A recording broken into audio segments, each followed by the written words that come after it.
სიზისის პატიმრების მშობლებმა ოცნების მთავრობის ადმინისტრაციასთან აქცია გამართეს, მათ ოლიგარქის პრემიერის განცხადებები გააპროტესტეს.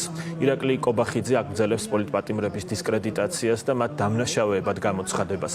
ოცნების სასამართლოს ინდუსის 8 პატიმარს განაჩენს 1 სექტემბერს გამოუტანს საქმეზე ბრალდების მხარემ დასკვნითი სიტყვა გუშინ თქვა. თუმცა ოცნების პროკურატურამ მტკიცებულება ორგანიზებულ ჯგუფზე ვერ წარმოადგინა. მეტიც გუშინდელ სხდომაზე ისიც გაირკვა, რომ თორნიკე გოშაძის და ირაკლი მიმინაშვილის წინააღმდეგ პროკურატურის ვიდეო მტკიცებულება დამონტაჟებულია. ოცნების პროკურატურა აპირებს, რომ სინდისის პატიმრები ციხეში მრავალი წლით მტკიცებულებების გარეშე და ცრუ მოწმე პოლიციელების ჩვენებებზე დაყრდნობით გაუშვეს. შევიკრიბეთ იმისათვის, რომ სათანადო პასუხი გავცეთ ირაკლი კობახიძის ყველა მავნებლურ განცხადებას და განსაკუთრებით ამ ბოლო განცხადებას.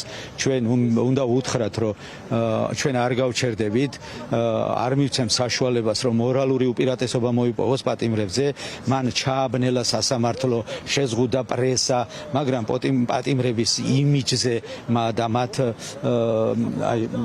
სახელს შეურაცხყოფა ვერ მიაყენა, ვერ დააკნინა და პიროვნულად გადავიდა ამ შეურაცხყოფებზე. ყოველ მეორე დღეს ამ 40 გრადუსიან სიცხეში არის სასამართლოები და იმის მაგივრად რომ სრულიად ცოტა პატარა ადამიანობა გამოიჩინო, საერთოდ ფსიქიკის მიღმა, რასაც აკეთებენ, ამ პატიმრებს კიდე უსინდისოებს ეძახიან.